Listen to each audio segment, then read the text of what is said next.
like I need a little bit. Oh God. Okay, we're good. We are alive. We are doing it. Like, how'd you break your wrist?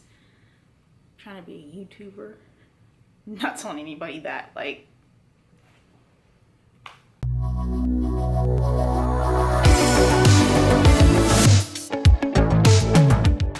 Welcome back, you guys. My name is Asia, like the continent, and I'm going to talk to you about why champagne is so expensive. Before we get into that, I want you to go ahead and hit the subscribe button if you haven't already subscribed, and you need to hit the little bell thing somewhere down here somewhere, because that lets you know every time I upload videos, and I intend on uploading videos in the future. So when you're talking about the cost of any product, I don't care if you make headphones, if you make baby bottles, whatever it is, the materials, your raw goods, definitely dictates your price if you want to make a profit. When we're talking about wines, you have to know that they are made from grapes. I hope you knew that.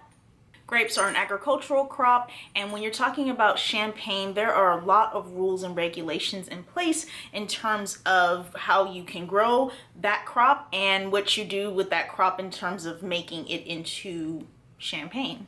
In a nutshell, grapes growing on a vine in the Champagne region pretty much have to be a perfect bunch of grapes, and they need to be hand harvested. So no big machines going through the vineyards like you see in America, and it's like getting corn and wheat and whatever else we eat a lot of here in the States, right? It's not like that. Someone has to get out there with like their little cutters and cut these grapes off the vine. And going back, in Champagne AOC, they literally tell you as the farmer, right? Let's just say you're the grower.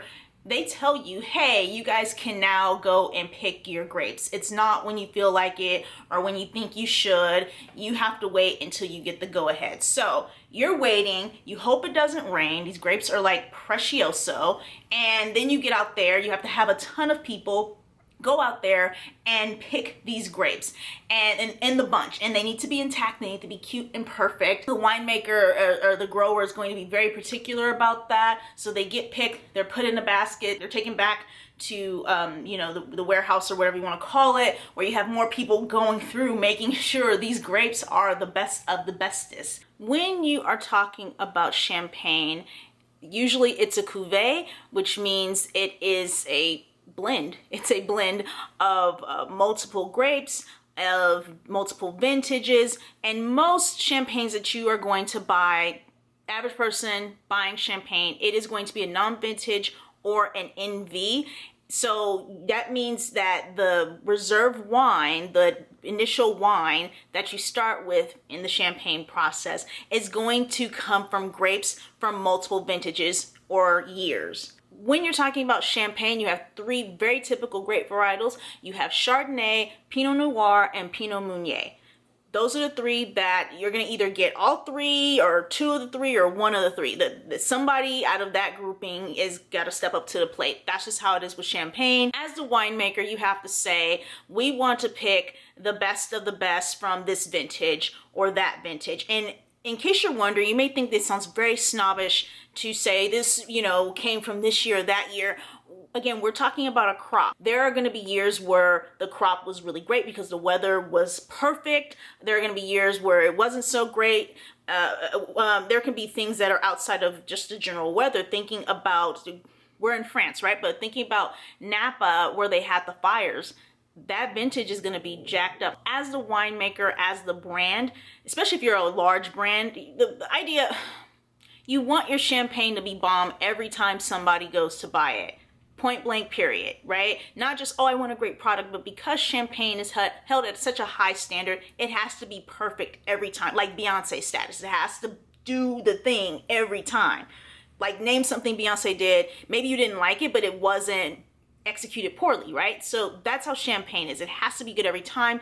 And the winemaker, who is very knowledgeable, very experienced, has to say, okay, we're going to pull Chardonnays from this vintage, from this part of Champagne. And Champagne, I won't get into the region, but you're talking about if you're in the valley, if you're getting grapes from the slopes, whatever it may be, it definitely affects the quality of that grape and its output, if you will. That cuvee, a lot goes into it, and the winemaker is very serious about that, and that costs money to be serious.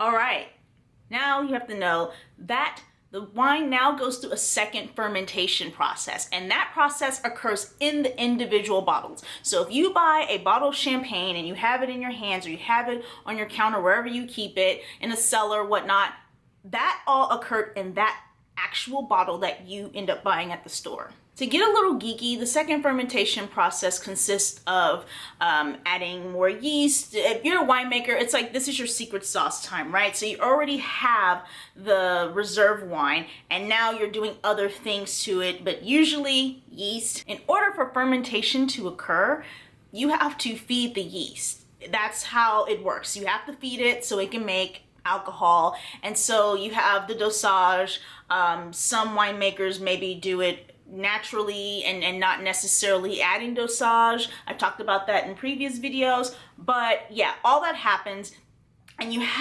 now you have this wine in the bottle with the yeast doing its thing, making the alcohols, you know, having a secret meeting, kind of like a sorority. Like, you don't really know what happens in the meetings, but something happens. I'm not in a sorority, so I don't really know what they do.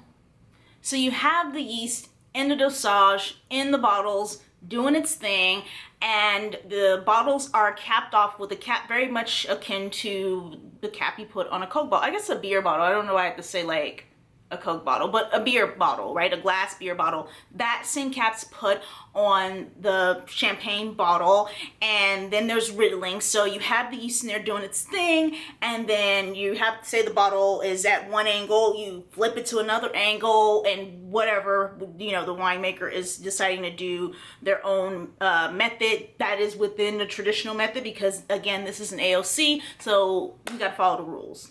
If you are a smaller winemaker, the bottles are going likely through a hand riddling, something very manual and laborious. Again, talking about cost, it's laborious, so the bottles are individually placed, and someone or someone's have to go and turn it to another angle.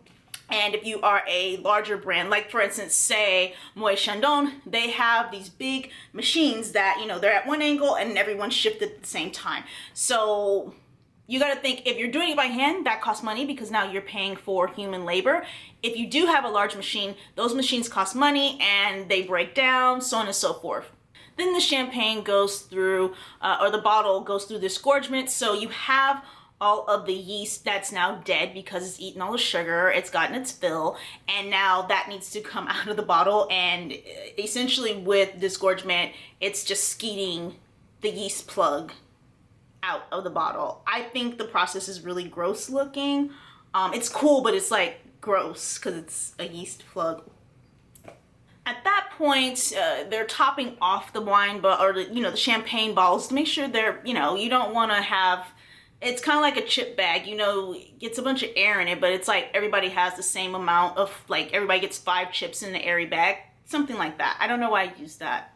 That's not quite. But they top it off, then they cork it with the cork that you buy, and they put the labels on there. Smaller wine houses or champagne houses are hand labeling it, like sitting there hand labeling it, and larger ones have the machines that, Laverne and Shirley, putting that on there, corking it, so on and so forth. Again, you're gonna get cost either way if it's done by a human or if it's done by a machine. Now you have this beautiful bottle, it's labeled, it's gorgeous, it's great, it's ready to go. Well, where's it going? The wine has to be distributed to the world, okay? I don't care if it's going up the street to Paris, if it's coming to New York, if it's going to, I don't know, what's another place in the world? China? I don't know why I'm blanking out. Like, I have all these maps visually in my head, but I don't know what anything's called. Champagne has to get fluked out.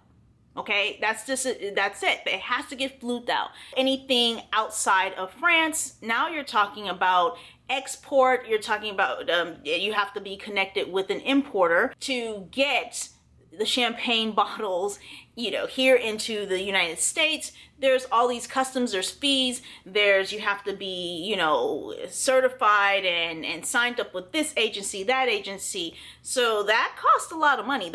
It's just a lot of red tape. Anytime you have bureaucracy, it's just stress and money and time is money. You also have to think about production. The more you produce, the more you can lower the price. And that's with anything. When it comes to champagne, if you're making, for instance, your yield is 50 million bottles, you can say, yeah, we can sell this bottle for $40.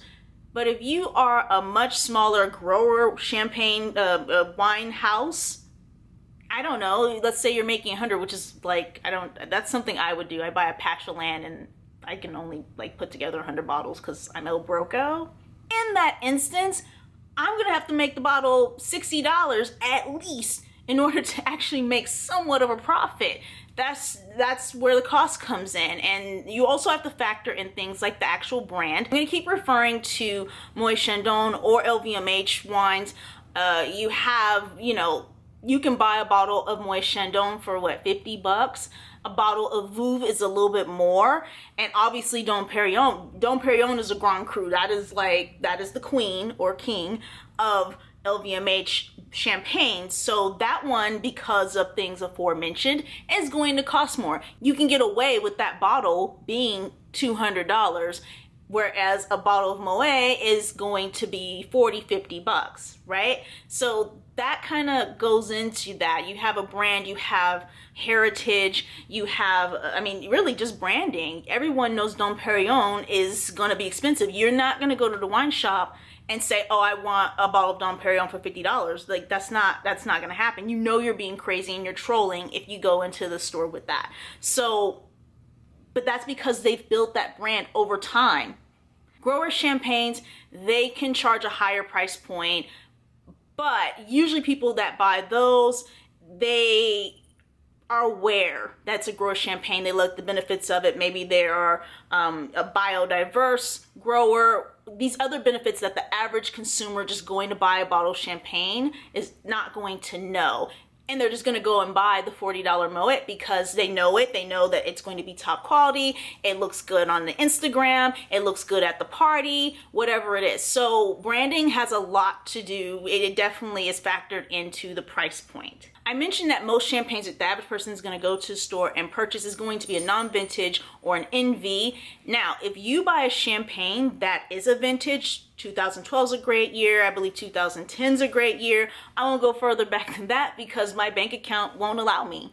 That is going to cost you more because those grapes come from a very specific time and place that is usually a Grand Cru. So that's going to warrant a higher price tag, just so you know. So there you have it. That's, in a nutshell, why champagne costs so damn much.